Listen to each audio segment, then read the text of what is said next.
Boss season 11ರಲ್ಲಿ big boss ಮನೆ big boss resort ಆಗಿ ಪರಿವರ್ತನೆಯಾಗಿ ಈ ವಾರ ಫುಲ್ ಕಲರ್ಫುಲ್ ಆಗಿತ್ತು. ಪ್ರಾರಂಭದಲ್ಲಿ 2 ಗುಂಪುಗಳಾಗಿ ಒಂದು ತಂಡ ಬಿಗ್ ಬಾಸ್ ರೆಸಾರ್ಟ್ ನ ಕೆಲಸಗಾರರಾದ್ರೆ ಮತ್ತೊಂದು ತಂಡ ಬಿಗ್ ಬಾಸ್ ರೆಸಾರ್ಟ್ ನ ಅತಿಥಿಗಳಾಗಿ ಚಟುವಟಿಕೆಯಲ್ಲಿ ಭಾಗಿಯಾದರು.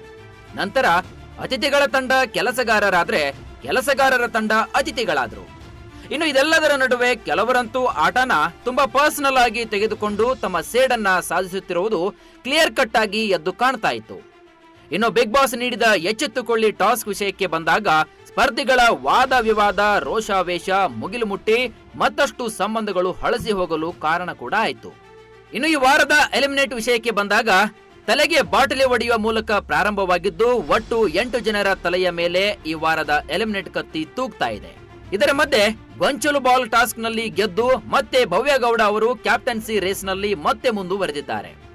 ಇನ್ನು ಧನರಾಜ್ ಅವರ ಭಾಗವಹಿಸಿದ ರೀತಿಗೆ ಈ ವಾರದ ಉತ್ತಮ ಸ್ಥಾನ ಸಿಕ್ಕರೆ ಅತ್ತ ಧನರಾಜ್ ಕುಚುಕು ದೋಸ್ತ್ ಹನುಮಂತನಿಗೆ ಈ ವಾರದ ಕಳಪೆ ಪಟ್ಟ ಸಿಕ್ಕಿದೆ.